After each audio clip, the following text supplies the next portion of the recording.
Apresentar o alfabeto para as crianças definitivamente não precisa ser sinônimo daquela repetição entediante. Hoje, a ideia aqui é fazer uma explicação bem simples sobre as atividades impressas que auxiliam as crianças nessa apresentação do alfabeto. Vamos explorar como materiais inteligentes podem transformar esse primeiro contato numa verdadeira descoberta, guiando a mente dos pequenos pelo mundo das palavras de um jeito supernatural e estimulante. Bora lá? A grande questão que guia a nossa análise de hoje é a seguinte: como é que simples letras impressas no papel podem se transformar numa experiência mágica de aprendizado? Bom, olhando de perto para a prática educacional, fica muito claro que a alfabetização inicial tem que ser uma jornada cativante, sabe? Uma jornada que conecta sons a imagens encantadoras, deixando completamente para trás aquela memorização mecânica que a gente já conhece bem. Para mapear toda essa jornada, nós vamos passar rapidamente por 5 pontos-chave: o início da alfabetização, os alfabetos ilustrados na parede, o poder dos nomes impressos, as atividades de traçar e modelar e, para fechar, o aprendizado com significado. Então, começando pelo ponto número 1, o início da alfabetização, os primeiros passos da leitura. A base de tudo é que pesquisas mostram uma coisa muito interessante. As crianças pequenas são naturalmente atraídas por aquilo que já faz parte do universo delas. Então, em vez de simplesmente mostrar um traço solto no papel, os primeiros materiais impressos precisam capturar essa curiosidade inata. Pense, por exemplo, em associar as letras a cores bem vibrantes, ou a uma raposa amigável, talvez uma maçã vermelhinha. É literalmente essa ponte visual que dá o clique inicial e traz sentido real para o aprendizado. Indo agora para nosso ponto 2. Alfabetos ilustrados na parede que funcionam como uma decoração visual ativa. É impressionante como transformar as paredes da sala de aula numa ferramenta ativa é mais simples do que a gente imagina. Um alfabeto pendurado na parede deixa de ser só um enfeitinho quando traz elementos visuais como um leão sorridente, um sol brilhante ou uma pipa colorida, misturando letras em bastão e cursivas. Esse tipo de design mais lúdico, com estilo cartoon, desperta na hora a vontade da criança de investigar essas formas e acabar expandindo o vocabulário, quase sem perceber. Ou seja, um alfabeto impresso e bem posicionado na sala atua como uma verdadeira âncora. Ele não exige um esforço ativo o tempo inteiro, mas reforça o aprendizado de um jeito passivo. Fica ali, como um guia confiável, sabe? No momento em que bater aquela dúvida no meio de uma atividade e a criança tentar lembrar o formato de uma letra específica, a resposta está logo ali na parede, disponível de forma totalmente autônoma. O que nos leva ao ponto 3, o poder dos nomes impressos. Identidade e letramento andando juntos. Aqui, a teoria ganha viva de um jeito muito palpável. Imagina só uma sala de aula com crachás impressos mostrando nomes como Júlia Brito ou Júlia Marques. Reconhecer o próprio nome numa etiqueta é, sem dúvida, a principal porta de entrada para a alfabetização de qualquer criança. É o momento exato em que cai a ficha de que as letras não são só uns rabiscos aleatórios. Elas carregam um significado muito pessoal, servindo para mostrar exatamente quem nós somos no mundo.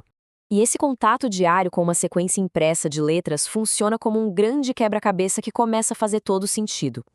Quando os pequenos percebem que não dá para simplesmente trocar um A por um O, sem alterar completamente a identidade ali no papel, eles acabam deduzindo como toda a estrutura da nossa escrita funciona.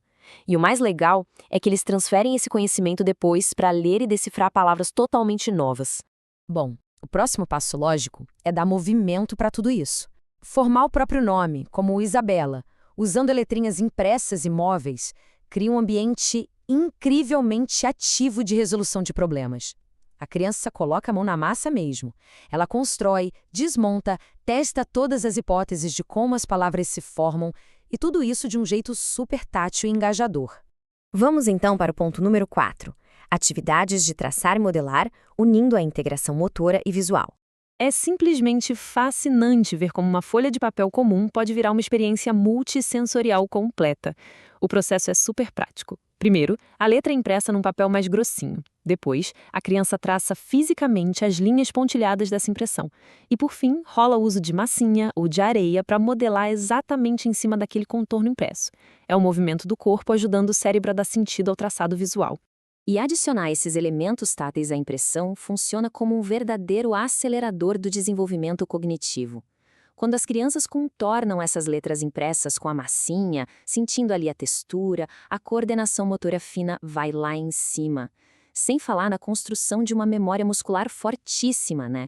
Isso fixa a forma geométrica da letra e conecta o som à escrita de uma maneira que só olhar para um papel jamais conseguiria fazer. E chegamos ao nosso quinto e último ponto: aprendizado com significado. A compreensão real que vai muito além da repetição.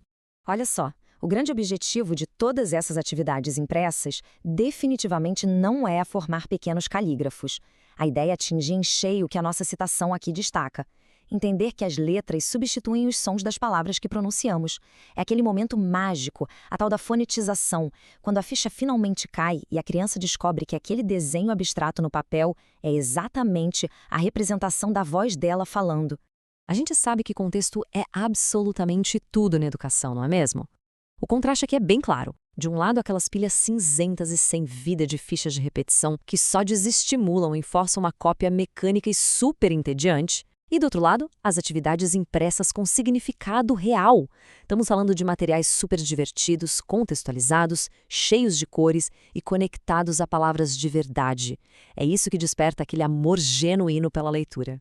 E para manter esse nível de engajamento lá no alto, a melhor estratégia é jogar esses materiais impressos direto nas brincadeiras. Usar cartelas impressas em jogos mais dinâmicos, tipo um bom e velho bingo de letras, faz com que o aprendizado do alfabeto continue sendo uma aventura social. Fica leve, divertido e alimenta demais a curiosidade natural das crianças enquanto elas interagem com os colegas. No fim das contas, esses recursos visuais e táteis abrem literalmente infinitas portas. Quando o material impresso é usado com criatividade e intenção pedagógica, o aprendizado flui de um jeito incrível. E a reflexão que fica com a gente no encerramento desta análise é exatamente esta. Se uma simples letra impressa pode virar um animal, um som ou até uma obra de arte nas mãos certas, o que será que ela vai ser para a próxima criança que cruzar o olhar com ela? Fica aí o pensamento.